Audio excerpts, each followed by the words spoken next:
وطن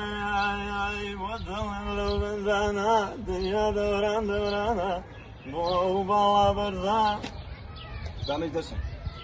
شو كاكا شلونك عقل بخير بي ما تشيل لي لما فنان وانت ديك كان سنابك مبانا انا سناب شلون بالراب لا يرنا بيه هاي بو خشيه كشي والله اخو هذا خوش هاي عادي يندرو والله انا متشيم جلال رشله برتين ما الله بتوسي والله هروح سؤالك فكر بنجد بشوش بدل تسيد انا لازم تعرف خريج وقت تسيد لازم برشام بوا لازم لي شي ماوته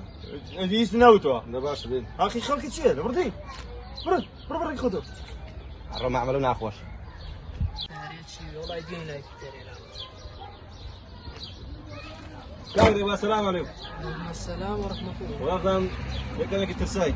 هلا والله. اما تشيل يا تو والله يقولون شي الدنيا لا يكتري نامو. ما لا بشتغل رسلنا سعري عليك شي سلي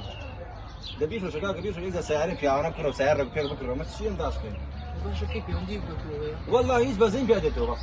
شو حق النبي بس اللي شيء. اخذ الخامبي باور دي اون اللي نام بويتي اون اللي ناس سرقاني صاوي؟ والله بس ما قبل يسوي له براي في قرة كاكا في قرة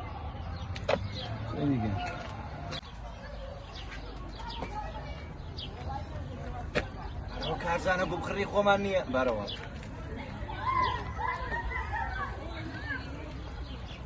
كاكا شلوني؟ شلونك كاكا والله ابو باز رقم اللي ماله هاتم هاويين بموت عفوا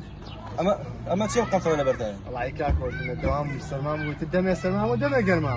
قرمام دمي سرماتها والله يبرا ودياله وحنا بالطاتها والله يتنازع نخوش توتر امي ايضا قبال لقد دوام مشتاق شوني والله باش نخوش دوام قيس ها دوام مش متسنة والله همر جاي بامر جاي دوام همر عين شو والله بعد ساعة حاولت ساعة شو أردي تقول همر هذا شو همر والله همر يا عيبي اما عشان قوت سنة اخواتو وزعوا باجنية تو والله ما قلت ضرورة ما عشان قوت سنة ايوه كيف يوني بتوي ما عشان يا حسن كم زال خشوا قبل يرقم نخوش مجوم نيتو شايتني ما عشان روح باش قلبي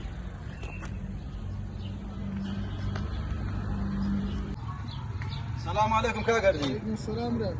ما شاء الله لياري او باز نقاقي بدو دسفريا ناكري كاك هو شيء ضروري ونعمل مو برادر هاي بيني اي شيء غير كل شيء وصاوي لي ايوه عليه وما تندار شو خرافه لا ولا خرابني بس نازم كاكردي قراوي اورش جوان لما شوال بيزري دانا اورش شربان تنافه ما تشي ابراهيم وي دوام ورش مال لاعب انا دوامك اي شيء هاي بيني اورش صاب اي ما عارف شلون شلون ولا قدام عاش ما هاي بيني